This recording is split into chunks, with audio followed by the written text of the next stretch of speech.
Salvi's Search for the Universe. Chapter 12.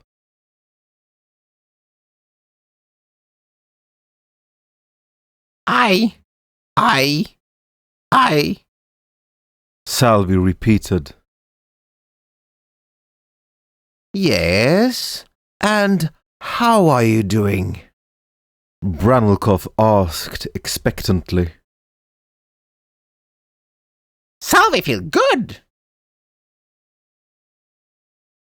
No, you idiot.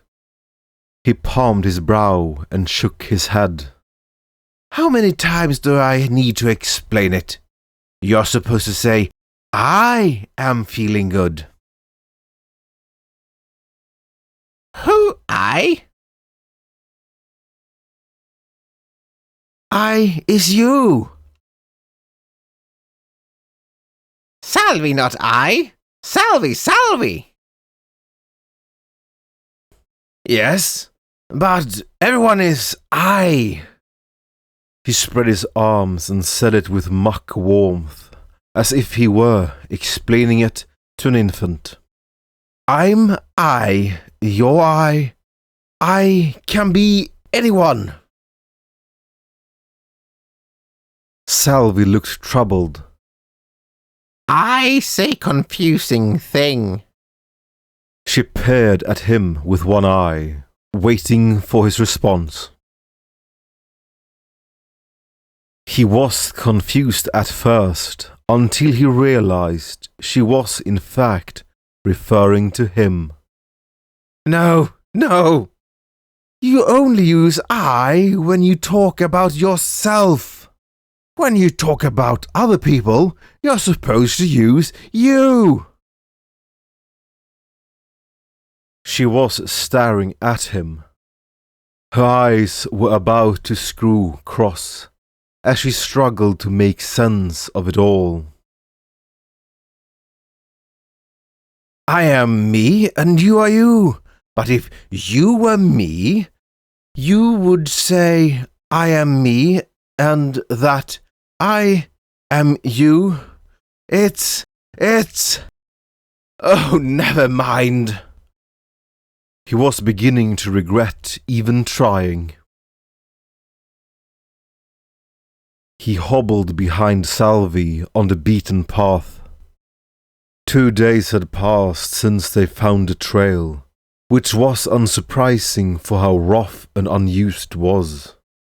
And against his better judgment, he had started trying to teach Salvi the fundamentals of human language, out of an utter lack of anything else to do. Okay. How about this instead? If you were going to tell someone you were going to walk to the store, I'm certain you would say, Salvi walk store. But you should actually say, Salvi walk to the store. Which still wasn't exactly right. But if he could get her to use even one preposition, he would consider it a success.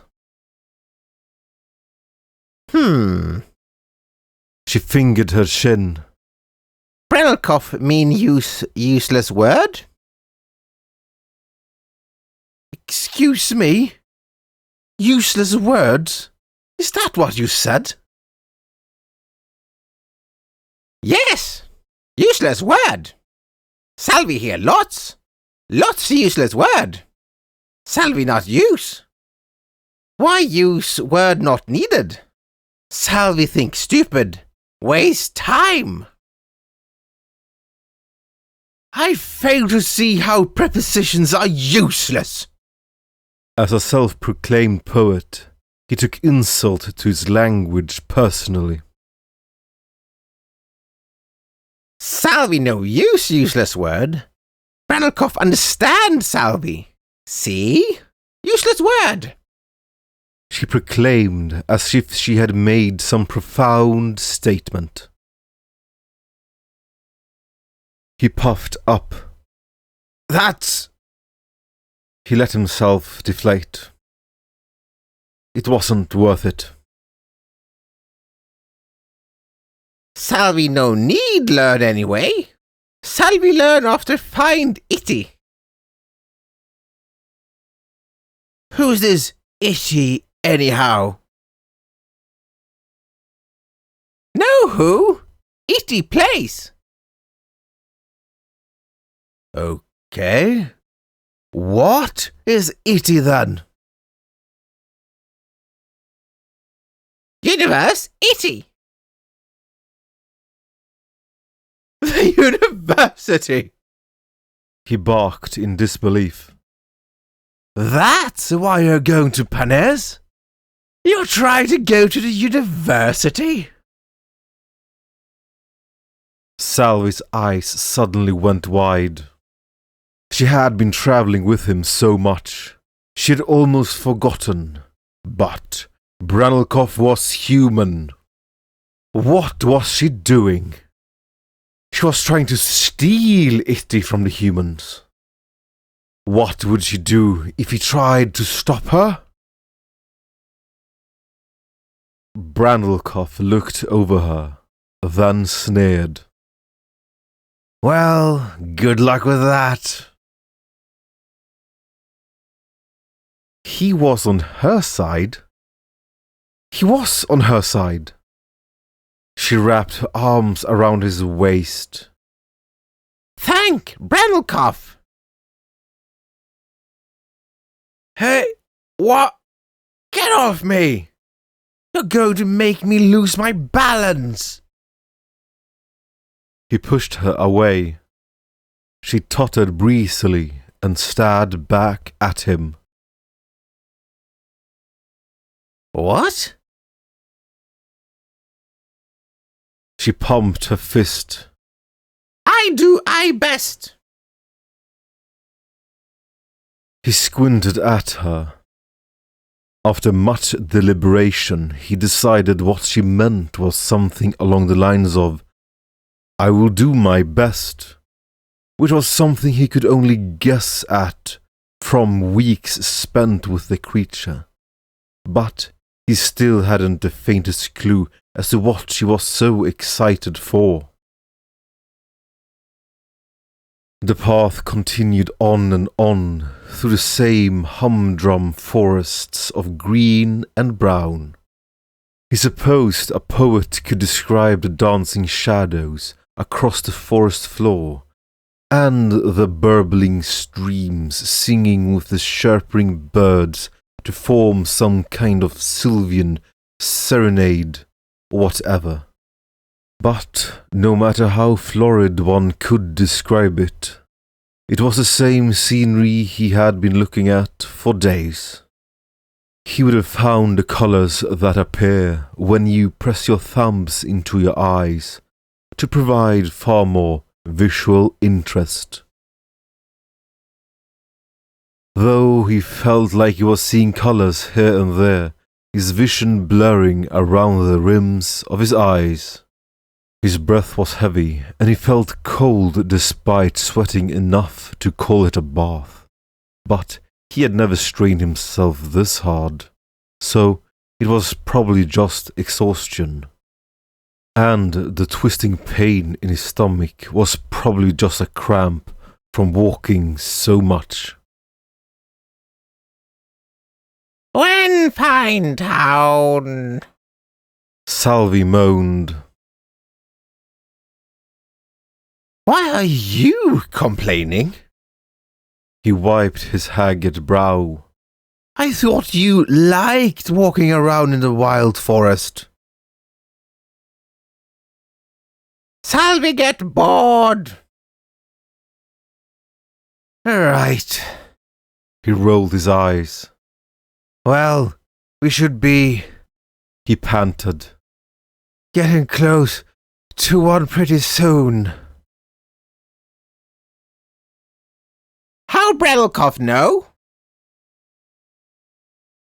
The trees, he huffed. over there, they're all coppiced. Salvi looked at him. You know, when they cut them down so they grow, Lots of long, thin branches so they can harvest the sticks.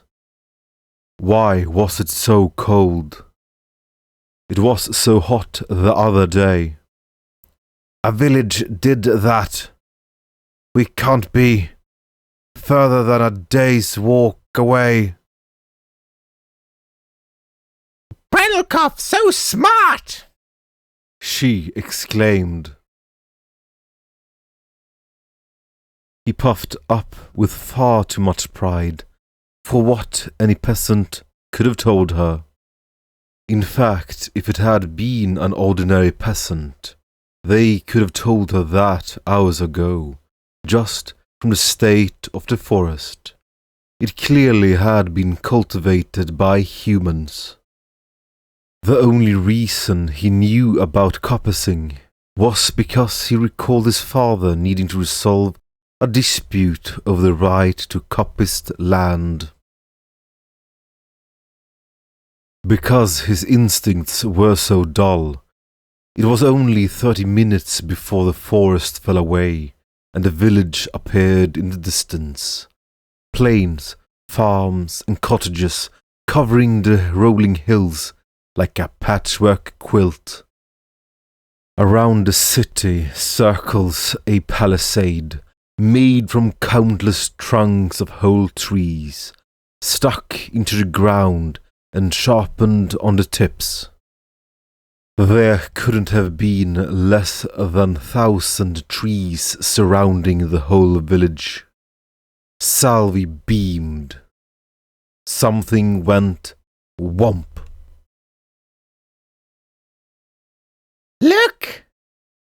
She said excitedly, extending a scaly finger towards the village. She got no reply. She turned around to see Brennelkoff face down in the dirt.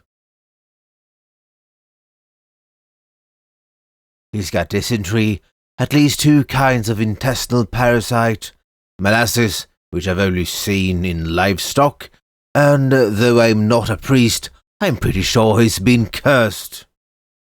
The doctor said as he stood at the bedside.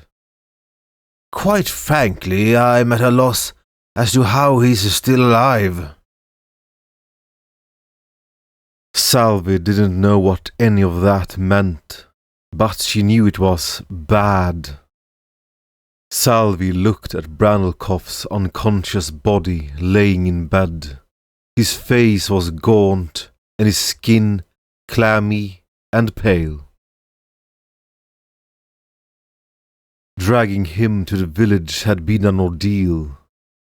Brennelkoff was one of the skinniest humans she had ever seen, apart from those dirty people living in those back alleys of Luhorn, and still it felt like hauling an entire cart by herself.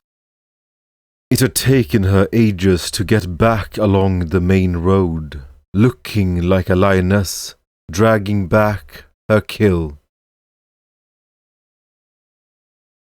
Eventually some humans who had been working in the fields noticed them and came running, but unfortunately assumed she had somehow attacked Brennelkoff. After much dodging and shouting, she eventually managed to convey that she was trying to help him, and they helped carry him into the village. The guards even waived their entry tax. She had received several concerned looks from the townsfolk, but she was used to it by now, and thanks to the humans she was walking with, no one asked any questions until they got to the doctor's house. The doctor himself looked quite confused at the motley assortment of peasants, a filthy, thread-bad jester and a kobold, but he managed to keep it professional. If you could tell me, it's kind of hard to imagine, but did he happen to eat any grubs while you two, lost? His fluffy white beard made him look like the kind of flowers you could blow and all the seeds would fly off. Salvi had to think hard. Yes, she seemed to recall something like that. She had even eaten several of them herself, but she knew how delicate humans were. She nodded aggressively. The doctor made a funny noise as he blew out his lips. That'll explain the molasses then. He shook his head, but was amused in a grim sort of way, as if he were adding it to the big catalogue of unbelievable things he'd encounter during his years as a doctor. He put hands on knees and stood. He walked to some kind of cabinet. Glass bottles tinkled against each other as he fiddled through the assortment of unidentifiable liquids, finally settling on 3 long vials of some kind of powder, before returning to the bedside. Fetch some water for me, will you? It took Salvi too long to realize he was talking to her, and even longer to try and figure out what he wanted her to do. He grumbled and fetched it himself. He poured the powder into the water and stirred. I'm going to treat his fever, but all the medicine can do is treat the symptoms. And now that he's here, it's unlikely he will die, but he won't get any better until he has proper medicine. The dysentery and parasites will work their way out of his systems on their own, and I'll try and contact one of the local priests to get their opinion. But it's the molasses that will get him. Salvi just nodded along. What I'm getting at is that I am out of molasses medicine. I used all of it to treat an entire herd of cattle the other day, and I'm not due for any more for quite a while. And if you want to help your friend, you're going to need to go out and get it yourself. Salvi frowned. He spread his hands. I'm sorry, but that's how it is. I can't do it. I'm too busy here. You could hire a courier, but it would probably be much easier to simply do it yourself. They make the medicine in a small town north of here. It's about 4 days away on foot, and weather willing. She had to think about it. It seemed an enormous pain. She didn't even get the chance to explore the new town. It was tempting to just leave Branelkoff there and continue on her journey, but could she really abandon him? He was her ally now. Okay, She said. Salvi get medicine.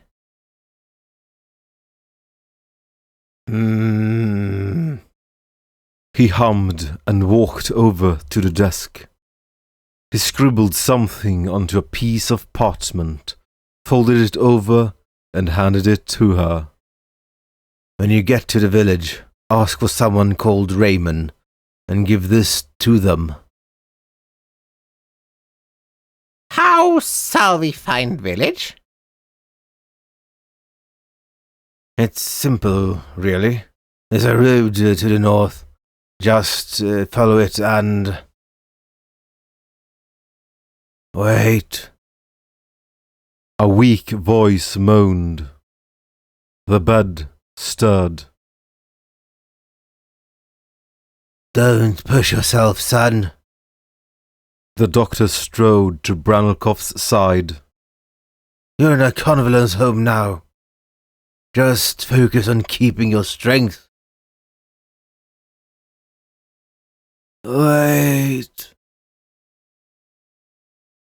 The doctor twisted his lips. What is it, son? Give her a map. He coughed. Draw it like it's for an infant. All right, son. He stood and didn't seem too happy about it, most likely because the waste of good parchment. Salvi. Branelkoff strained his weak voice to be heard from further than the side of the bed. Salvi tilted her head and made a curious noise before walking to his side. She leaned in. If you get lost, I will haunt you for the rest of my unnatural life. His eyes fluttered, and he fell back into slumber. Salvi didn't quite get the joke, but she really didn't want to be haunted. The doctor finished his map, written bold with lots of ink. The most complicated symbols was the scrawled letters at the top that declared map. Salvi took the map into her claws and looked at it, then turned it upside down, then turned it sideways. The doctor drew his bearded lips into a line. Perhaps I should accompany you to the road. The scratchings of a quill pen were the only noises that split the silence. Manakel dabbed his pen into the inkwell and scrawled word after barely legible word before going back to dip it again. He didn't care if it took them an extra hour to read. His time was more important than theirs. In a way, it almost felt like revenge. For wasting his time, it was only fair he could waste some of theirs. Every moment he could feel the tension growing, like a rope being turned and turned until it eventually frayed itself apart. And here he sat, writing out the 100th reply to some lord's attempt at subterfuge, so obtuse they might as well have simply asked him up front. He wanted to scream. He wanted to dash away all his papers and parchment and shout, "This is no time to play games!" Their schemes, their plots, they were nothing more than overgrown children in his eyes, children too dumb to see the danger staring them in the face. And yet he had to play with them, day after day after day. He had made his preparations long ago. There was nothing he could do but wait for the pendant to arrive, and every day he could feel the rope turning more and more, twisting his nerves into knots. Mr. Hobb was due to appear any day now. His letters had not arrived, but it was not unthinkable for couriers to die or their cargoes to be lost to brigands, and with only 3 major stops remaining in between. Although improbable, it was within the realms of possibility for 3 separate couriers to lose their letters. Yes, it was possible. His hand stopped, trembled. The knock at the door came as a jolt. He massaged his brow. Come in. Peter poked his head through the door. "Excuse me, sir. I know you said you did not want to be disturbed, but—" "More letters?" Peter looked obscurely guilty when he nodded. "You—" Manacle snapped, but caught himself. Snapping at Peter. He really was wound tight. He snapped, forcing out all the irritation from his voice. "You did not need to interrupt my solitude simply to deliver more letters." "I'm sorry, sir, but—" He pulled out the first letter on a tall stack. "It says it's extremely urgent." Manacle had already read through dozens of urgent letters, and all were no more urgent than the need to restock the paper in the royal latrines. He took the letter anyway and examined its wax seal. House Farisles. What did that blowhard want? He was one of the few people Manacle hadn't figured as a type to be sending slimy letters in an attempt to exploit the unrest currently wrecking the kingdom. He was unfortunately one of the more competent lords, but Manacle hadn't expected him to stoop to such measures. He always seemed to be more of a dagger in the back kind of schemer. It was almost alarming how much Rupert Farisles had managed to expand his influence since succeeding House Farisles. He was clever, quick, and could be as cruel as any situation demanded, but if Manacle's intuition was correct, and it almost always was, his advisor, Abram, was almost as responsible for their growth as the Lord himself. If not for the king's condition, likely he would have risen to dukedom by now. Was that what this was about?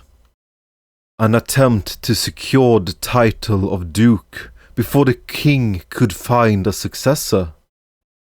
Whatever the case, Rupert Farisles was formidable. He would need to give this letter special consideration. He grabbed his knife, sliced open the wax seal, slipped the letter out of the envelope, and began to read. Grand Counsellor Manacle Maraview, if this letter has reached you, it has unfortunately fallen upon me that I must inform you that your retainer, Mr. Hobb, has been assassinated by your adversaries. Manacle's eyes bulged. The page crumbled in his shaking grip. Mr. Hobb was dead, and his adversaries? Just what did Farisles know? He forced himself steady and kept reading. It brings much shame upon my house to admit that he was assassinated as he sought refuge inside Castle Farisles, and far more shame to admit that the pendant you seek has fallen into the hands of Mr. Hobb's killers. His chair clattered against the floor as he stumbled back. The scream was caught in his throat. He tripped, fell, crashed against his desk. Papers spewed into the air and came fluttering down. Manacle? Peter rushed over. Manacle thrust out his hand, his other gripping his head. Leave me! I I need time alone to think. Peter stepped back, slow and unsure, but Manakel was serious. You must not speak of this to anyone. You never received this letter. Understand? Yes, sir. Peter bowed and ran out of the room. The door slammed shut and left behind the most chilling silence. It was over.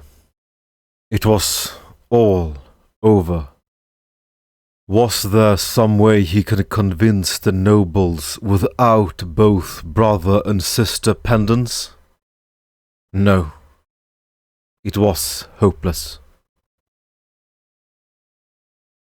If they knew the pendant's true purpose, they would have already destroyed it long before this letter could have arrived. It was unthinkable that they would leave it intact unless they were totally ignorant of its purpose. But even with that flimsy logic, the chance of recovering it now were next to nothing. He felt himself slipping away. No, there was hope. He had to tell himself that. There had to be something he could do. He could not let 10 years of careful planning go to waste. There had to be some way to do it without amulet. House Welper, House Denker, House Canehorn. His opponent had to be from one of those 3 houses.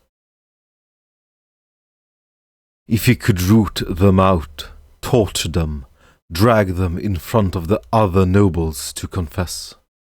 Could he gather enough evidence to convince them without amulet? It was possible. But more likely they would have him executed for daring to torture the patriarch of a noble house, regardless of his justifications. The chances of success without a pendant were infinitesimally small, and that was assuming he could uncover the identity of his adversary before time ran out. If he wanted even those terrible odds, he would need to devote everything he had to finding them. But with the weight of an entire kingdom upon his shoulders, he simply did not have the time. Unless, was he ready? No, it did not matter if he was ready or not. This was the only option left. There was nothing he could do but let Peter pass down judgment under his guise. He had a plan.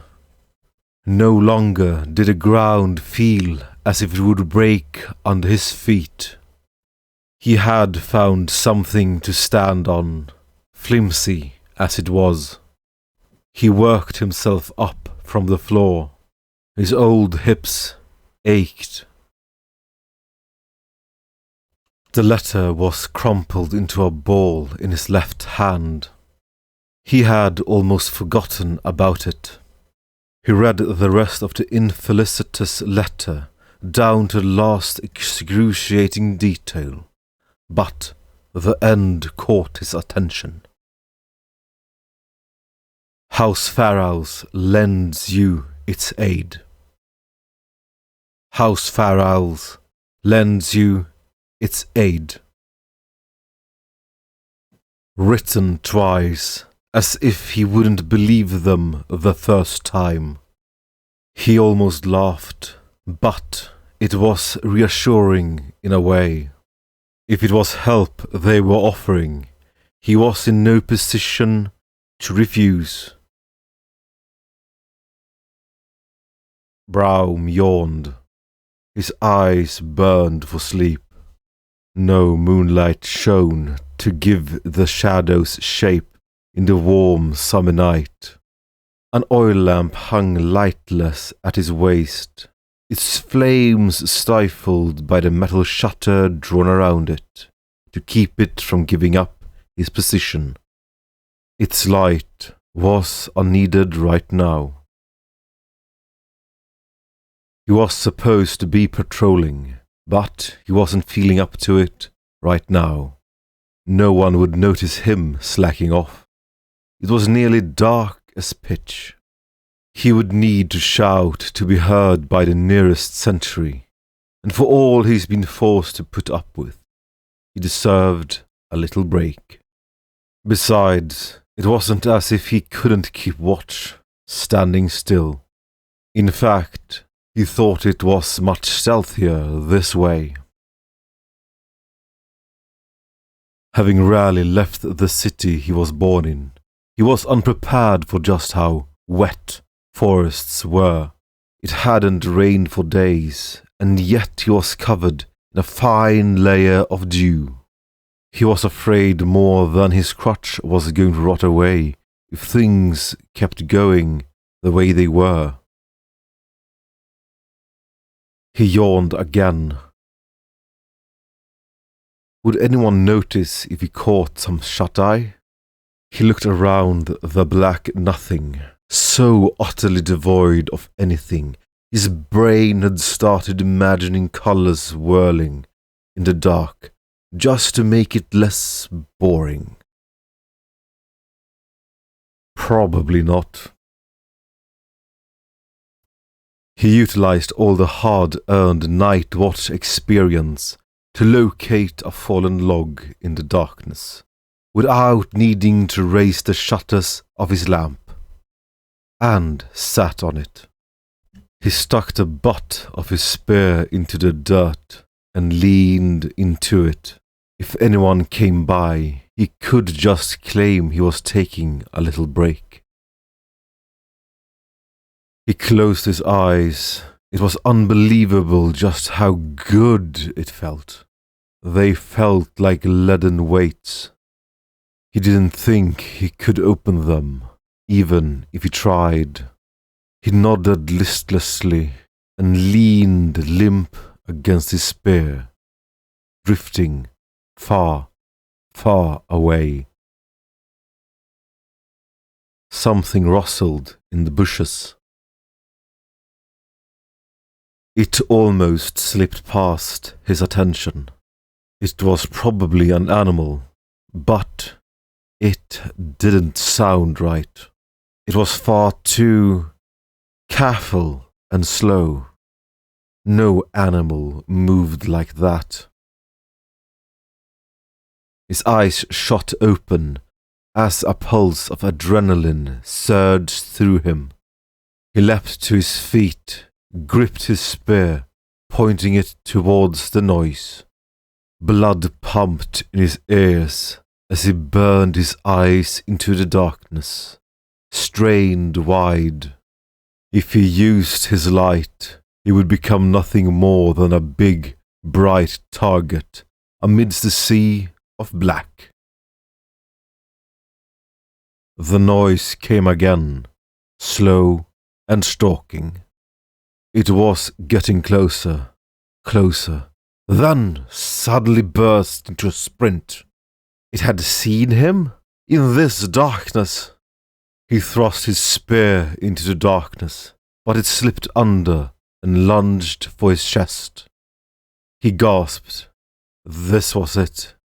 But he still had his duty. He sucked in air, about to bellow at the top of his lungs, and let out, Rome! it said cordially, thudding against his chest. He swallowed his scream. Salvi? He wasn't dead yet, so he let his hand creep over his waist and lifted the shutter in his lamp. It was blinding, like the birth of a star. The creature expressed distress at the sudden light. Sure enough, once his eyes adjusted, there he spied the familiar reptilian face. What? He started, stopped, lowering his voice. What are you doing here? Salvi look for... She paused, fingering her lip. Salvi forget name. Salvi find human place. Friend sick. Need medicine. Why Braum here? Lower your voice, He whispered. There's a lot of humans around here. We're looking for some fugitives. There's about 500 more humans camped that way. Should he tell her this? She kept looking at him with that blankly upbeat expression, and it felt like he could tell her anything. Dangerous. Yeah, they've got to be quite something for Lord Pharaohs to send a company of 300 soldiers just for 2 fugitives. Apparently one of them is a kobold too. He looked at her and was suddenly struck with the notion that perhaps she was the one they were looking for. But that was just ridiculous. You wouldn't happen to know anything about that kobold, would you? She hummed, considering it. Salvi not see other kobold long time. Salvi only kobold. Salvi no go human place. Salvi not know. Right. Of course she wouldn't know anything. She was a good girl. She didn't hang around other kobolds like the scoundrel they were after. Sorry, it was a stupid question. She stepped back, looking him up and down. Her eyes settled on his groin, and an expression of pitying amusement spread across her face. Braum looked chagrined. Of course, it was obvious, with his legs splayed like that, even inside his battle stance. He stood naturally and fought through the pain. They just stared at each other. Nice jewellery, was all he could say. She looked shocked at first, then obscurely smug. It was pretty obvious what she had spent all that money on. Braum thinks so. She grinned, turning and flexing to show it all off. She looked quite enchanting under the scant light, even though her clothes were in desperate need of laundering. She stopped and smiled. Nice see, Braum. She said and turned away.